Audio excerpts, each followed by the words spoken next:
அனைவருக்கும் இனிய வணக்கம். நான் உங்கள் மதுரை ராமகிருஷ்ணன். இந்த வாழ்க்கையை நல்ல வாசிப்போட, நேசிப்போட, புரிதலின் மூலமாக இந்த நாளை இனிய நாளாக மாற்றிவிட மாட்டோமா என்கிற மிகப்பெரிய முயற்சி தான் இந்த நிகழ்ச்சியினுடைய மாபெரும் நோக்கமே. கண்ணதாசன் ஐயா சொல்லுவார், காட்டு நரியை வீட்டில் வைத்தாலும் கரியும் சோறும் கலந்து வைத்தாலும் குரங்கின் கையில் மாலையை தந்து கோபுரத்தின் மேல் நிற்க வைத்தாலும் மாறாதையா மாறாது, மனமும் குணமும் மாறாதுன்னு. இந்த வாழ்க்கை மாறணும்னா மனசு மாறணும், மனம் தெளிவடையணும் இல்லையா? ஒரு காட்டில் ஒரு முனிவர் உட்கார்ந்தார். ஒரு எலி வந்துச்சு, முனிவர்கிட்ட எலி வந்துச்சு. பயந்து போய் வந்துச்சு. என்னன்னாரு, இல்லை எனக்கு பூனையை பார்த்தா பயமாக இருக்குது, இந்த பூனை எப்போ வந்துடுமோ பூனையை பார்த்தா எனக்கு பயமாக இருக்குது, என்னைய கொஞ்சம் பூனையாக மாற்றி தர முடியுமா, என்னை பூனையாக மாற்றிறியான்னு சொல்லிச்சு. முனிவர் பார்த்தார், பாவமாக இருந்துச்சு எலியை பார்த்தா. சரி போன்ட்டு பூனையாக மாற்றி விட்டார். 2 நாள் சார், 3 நாள் தான் பூனை ஓடி வந்துச்சு. திரும்ப எனக்கு ஓனாயை பார்த்தா பயமாக இருக்குது, ஓனாயை பார்த்தா அது விட விட விட விட விடன்னு வருது, என்னைய கொஞ்சம் ஓனாயாக மாற்றிடுறீங்களா, நான் எப்படியாவது வாழ்ந்துக்கிறேன். முனிவர் பார்த்தார், போ இந்த பூனையிலேருந்து ஓனாயாக மாற்றி விட்டார். 3 நாள் சார், 4 நாள் திரும்ப அந்த ஓனாய் வந்துச்சு. எனக்கு கரடியை பார்த்தா பயமா இருக்கு, என்னை கரடியா மாத்திடுறீங்களான்னு கேட்டு சரின்னு இவரும் கரடியா மாத்தி விட்டார்.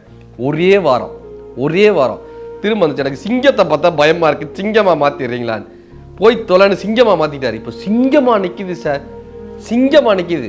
10 நாள்ல வந்துச்சு அந்த சிங்கம். இந்த நாட்டு அரசன் வேட்டைக்கு வரான், அவனை பார்த்தா எனக்கு பயமா இருக்கு, என்னை இந்த நாட்டு அரசனா மாத்திடுறீங்களான்னு கேட்டுச்சு. நாட்டு அரசனாவே அவரை மாத்திட்டாரு சார். ஒரு எலிய நாட்டினுடைய அரசனாக மாத்தினார். இந்த அரசன் ஒரே மாசத்துல திரும்ப வந்தான் முனிவர்கிட்ட. சாமி, என்னை எலியா இருந்தேன் நானே, என்னை எலியிலேருந்து பூனையா மாத்தினீங்க, பூனையிலேருந்து ஓனாயா மாத்தினீங்க, ஓனாயிலேருந்து கரடியா மாத்தினீங்க, கரடியிலிருந்து சிங்கமா மாத்தினீங்க, சிங்கத்திலிருந்து நாட்டு அரசனாவே மாத்திட்டீங்க.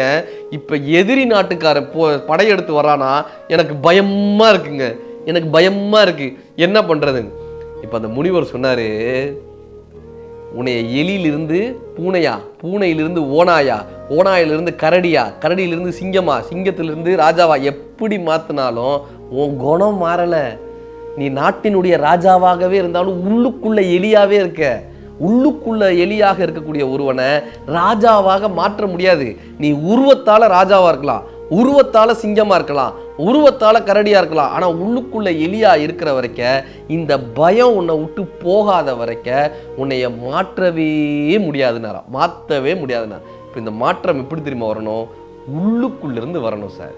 நமக்கு பதவி உயர்வு வந்துடலாம், சிலருக்கு ஏதோ ஒரு வகையில் ஒரு பயிற்சியின் மூலமாக இது கிடச்சிருச்சுன்னு நினச்சிக்கலாம், அல்லது ஒரு பணம் வந்ததுனால நம்மளுடைய வாழ்க்கை மாறி இருக்கலாம். ஆனால் உள்ளுக்குள் நாம் யாராக நாம் நினைக்கிறோமோ அதுவாகத்தான் நம்ம வாழ்க்கை இருக்குது.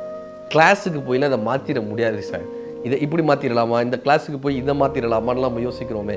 யோகா கிளாஸுக்கு போய் மூக்கை பிடிச்சி உட்காந்துருந்தா தலைமை பண்பு வந்துடும்ன்றாங்களே. இல்லை சார், ஒரு குருக்கிட்ட தியான பயிற்சி பண்ணுறதுக்காக ஒரு 40 பேர் 50 பேர் போனாங்க. அந்த குரு சொன்னார், 3 வருஷம் கிளாஸ், நான் சொல்கிற மாதிரி ப்ராப்பராக பண்ணணும். எல்லாம் சரிட்டாங்க. 3 வருஷம் கிளாஸ். உட்காந்த 10வது நிமிஷம் தூங்க ஆரம்பிச்சிட்டான் சார். தியான கிளாஸில், மெடிடேஷன் கிளாஸில் 10வது நிமிஷம் கொரட்டை சத்தம் கேட்குது. அங்கிட்டு இருந்து கொரட்டை சத்தம் வந்துக்கிட்டு இருக்கு. இப்போ குருக்கு பயங்கர கோவம் வந்துச்சு. தோட்டக்காரரை கூப்பிட்டார், இங்கே வா. அவர் கையில் ஒரு குச்சியை கொடுத்தாரு. குச்சியை கொடுத்து சொன்னார், எவன் அவன் தூங்குறான் அவன் முதுகில் ஒரு போடு போடு, முதுகில் ஒரு போடு போடு, எல்லாரும் தூங்குறவங்களாம் எழுப்பிடு, இதான் அவன் வேலை சார். 3 வருஷம் இந்த தோட்டக்காரர் என்ன தெரியுமா, அப்படி பார்ப்பார், யார் யார் தூங்குறாங்க பார்த்து பார்த்து முதுகில் ஒரு போடு, முதுகில் ஒரு போடு, இப்படியே போட்டுக்கிட்டே இருக்கு. இப்போ 3 வருஷம் பயிற்சி முடிஞ்சிச்சு சார். எல்லாரும் கேட்டாங்க, இந்த தியானத்தில் நாங்கள் கிட்டத்தட்ட ஒரு 50 பேர் வந்தோமே பயிற்சிக்குன்னு, இங்கே 50 பேரில் யார் சிறந்த மாணவன், யார் நல்ல தியானத்தை கற்றுக்கிட்டவங்க, யார் தியானத்தினுடைய உச்சத்தை தொட்டவங்க? இவர் யோசிக்காமல் சொன்னார், உங்கள் 50 பேரும் கிடையாது, அந்த தோட்டக்காரர் தான். 3 வருஷம் உங்களை கண்கொத்தி பாம்பா பார்த்துருக்காரு. 3 வருஷம் கவனம் சிதறாமல் ஒவ்வொருத்தருடைய முகத்தையும் பார்த்துருக்காரு. 3 வருஷம் உங்களுக்காக போராடி இருக்காரு. தோட்டக்காரர் தான் இந்த சிறந்த மாணவனை தவிர உங்க 50 பேர்கிட்டையும் மாற்றமே வரலையே யாருன்னாரு. வெறும் பயிற்சி இருக்கிறதுனால மட்டும் நம்ம கிட்ட மாற்றம் வந்துடாதுங்க, மாற்றம் உள்ளிருந்து வரணும். இதே மாதிரி ஒரு குரு கிட்ட ஒரு மாணவன் போயிருக்கான், நான் உங்ககிட்ட தியானம் கற்றுக்கணுங்கன்னா. குரு இப்படியே பார்த்தாரு கொஞ்ச நேரம். உனக்கு என்ன தெரியும் அப்படின்னு கேட்டார். உனக்கு என்ன தெரியும்? எனக்கு செஸ் விளையாட தெரியுங்க. செஸ் நல்லா விளையாடுவியா? விளையாடுவேன். அந்த பக்கமாக ஒரு சீடன் இருந்தார், அவனை கூப்பிட்டார், இங்கே வா, இவரோட உட்காந்து சதுரங்க விளையாடு, இந்த மாணவனோட சதுரங்க விளையாடு. இப்போ உடனே வந்து காய்கள்லாம் அப்படி நாட்டுறாங்க. அவர் ரொம்ப சலனமே இல்லாமல் ஏதோ நடத்துகிறார், ஏதோ அப்படி அப்படி நகர்த்துறாரு. கொஞ்ச நேரத்தில் இந்த புதுசாக வந்தவனுக்கு தெரிஞ்சிருச்சு எதிர்த்தாப்பில் உட்காந்துருக்கிறவருக்கு செஸ்ஸு விளையாட தெரியாதுன்னு தெரிஞ்சிருச்சு. அவர் சுமாராக தான் விளையாடு தெரியாதுன்னு தெரிஞ்சிருச்சு. இப்போ குரு என்ன தெரியுமா பண்ணார், ஒரு பெரிய கத்தி எடுத்துகிட்டு வந்தார். கத்தி எடுத்துகிட்டு அந்த அது கிட்டக்க வச்சு சொன்னார், இந்த விளையாட்டில் யார் தோக்குறீங்களோ அவங்க தலையை வெட்டிடுவேன்னார். யார் தோத்தாலும் அவங்க தலையை வெட்டிடுவேன்னார். இப்போ இந்த விளையாடவே தெரியாமல் விளையாண்டாருல ஒரு சீடன், சும்மா இங்கே வா விளையாடுன்னு சொன்னால, அவருடைய முகத்தில் ஒரு சலனமும் இல்லைங்க. தான் தலையை வெட்டிடுவாங்களேன்னு ஒரு சலனமும் இல்லை, தான் இந்த விளையாட்டில் தோற்றுருவோமேன்னு எந்த சலனமும் இல்லை. அவர் பாட்டு விளையாண்டார். இப்போ எய்த்தாப்பில் இருந்தார்ல புதுசாக வந்தவன், அவனுக்கு பயம் வந்துச்சு. ஐயோ நம்ம தலையை வெட்டிடுவாங்களோ, நம்ம உயிர் போயிடுமோ அப்படின்னு ரொம்ப ஜாக்கிரதையாக விளையாடிட்டே வந்தவன் ஒரு கட்டத்தில் யோசித்தான், இவர் பாவம் இல்லை. எய்த்தாப்பில் இருந்தார், இவர் பாவம் இல்லை, இவருக்கு விளையாடவே தெரியல, நம்மளால் தானே இவரை கூப்பிட்டு உட்கார வச்சு விளையாட சொன்னார். நான் வரலைன்னா இவரோட உயிர் போயிருக்காது இல்லை.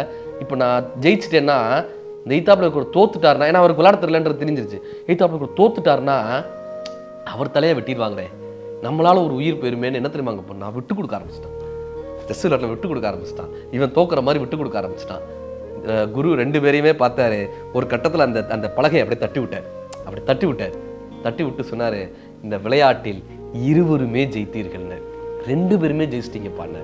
எப்படி தெரியுமா, உனக்கு சதுரங்கம் விளையாட தெரியுமா தெரியாதான்னு கேட்காமலே அந்த சீடன் வந்து உட்காருன்னு குருவினுடைய வார்த்தையை தட்டக்கூடாதுன்னு உட்காந்தான்.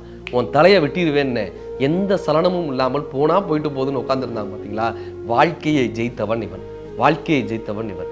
தன்னுடைய எதிரில் இருப்பவர்களுடைய உயிர் போய்விடக்கூடாது, தனக்காக அவர் வந்து உட்கார்ந்துருக்காருன்னு நீ விட்டு கொடுத்த பத்தியா, விட்டு கொடுக்க ஆரம்பிச்ச பத்தியா, உன்னை ஜெயித்தவன் நீ, உன்னை ஜெயித்தவன் நீ. இந்த மனம் மாற்றம் உங்களிடமிருந்து வந்து விட்டால் உனக்கு தியான பயிற்சி கைகூடும். அவருக்கான அந்த தியான பயிற்சியை தொடங்கினார்னு வரும். இப்போ நம்மளுடைய வாழ்க்கை எப்பொழுது தெரியுமா மாறும், இந்த மாற்றம் உள்ளிருந்து வரும்போது, நான் வென்று விடுவேன் என்கிற நினைப்பு நம்மிடமிருந்து வரும்போது. துபாய் எவ்வளோ பெரிய விஷயம் சார். துபாய்ன்றது வெறும் 1980 மண்ணுங்க. துபாய்ன்ற நாடு இருக்கே 1980 வெறும் மண்ணு.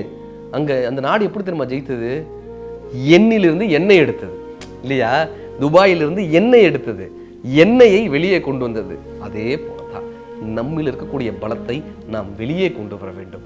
எண்ணிலிருந்து எண்ணெய் எடுக்க வேண்டும். நம்மிலிருந்து நாம் யார் என்பதை நாம் அறிந்து கொண்டு நம்முடைய மாற்றத்தை நாம் புரிந்து கொண்டோமே ஆனால் இந்த நாள் மட்டுமல்ல, எல்லா நாளும் இனிய நாள் தான். நன்றி.